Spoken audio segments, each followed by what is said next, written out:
And then we took a month and a half walk from Laos to Thailand. So when we got to Thailand, we surrounding a lot of, soldiers and everything. So they decided to put us in the refugee camp, which is the camp called Nam Yao. And we kept in the camp for 5 years. So within those 5 years, my family, my father is a jewelry maker, so he made these type of things, so jewelry to sell. And my mother and I am doing Hmong embroidery called Ban Dao to sell to the Thai people so we can survive.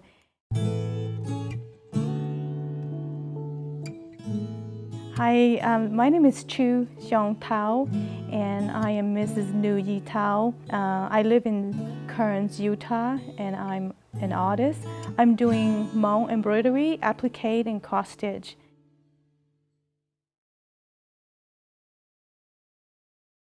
Originally, the Hmong people live in China.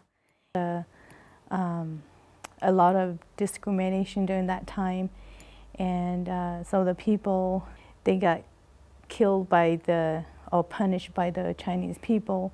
So all the Hmong just kind of like escaping. The Hmong people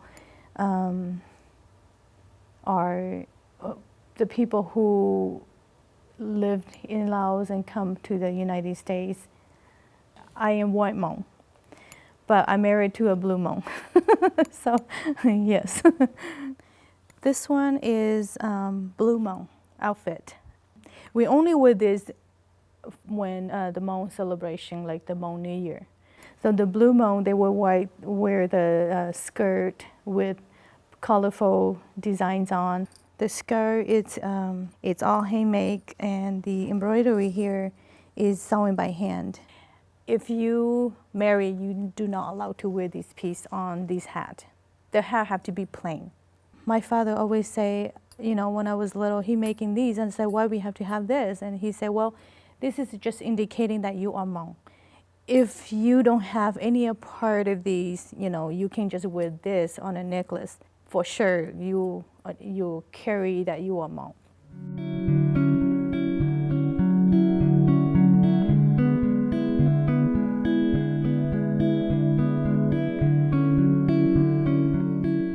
My parents, my mom, my grandma showed me how to do the cross stitch. That's beginning level. And when we got to Thailand, we did a lot to survive in the refugee camp. All I need to do is help my mom doing the cross stitch. I do the pieces so she can border, because I don't know how to border at the time because I was young. So when we got here, I decided not to do it anymore. I never even want to look at a piece of Ban Dao anymore. So not until my mom passed away. And then I have a friend say, you can do this and keep this alive. And then every place I go in Utah here, nobody knows about the Hmong. They keep calling us Chinese, which is fine. We're Chinese anyway. So, I was thinking that, since I live here, this is my home. I'm gonna let people know who I am.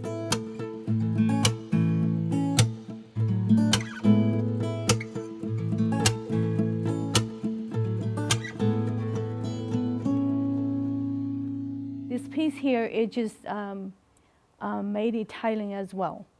So we can sell that at that time, as far as I remember as growing up. The very top, the women and the two women and the men, indicating when we back in love. This is a story back home. What they carry is wood in the back when they come home, when they go to the farm. When they come back, they have to carry something home. Then you never come back with empty basket on your back. You have to carry vegetable, corns, or whatever. So they carry wood so they can have wood at home. This one here is made of a stone that they put two pieces together. It's a grinder. They kind of like pulling so it'll go around it. They have to put either corn or not rice, corn in there. And then this piece here, when they done that, they'll feed, they boil it and then they'll feed the pigs, and they feed corns to the chicken. So this is a very interesting part here that I like. We still carry these things in the United States this day, which is, this part is making, they dig out in a big wood, and then they're using that to pound the rice, like sticky rice, to make the rice cake. I went to a lot of festival, and then, I feel like my booth is very special because the people who knows Hmong, then they see my sign, they see the embroidery, they say, oh, that's Hmong. And that made me so happy that, okay, the first year I went to sell, when I first opened that, they don't know. They say, what is this? But now I will have a lot of people, and they say, oh, that's Hmong.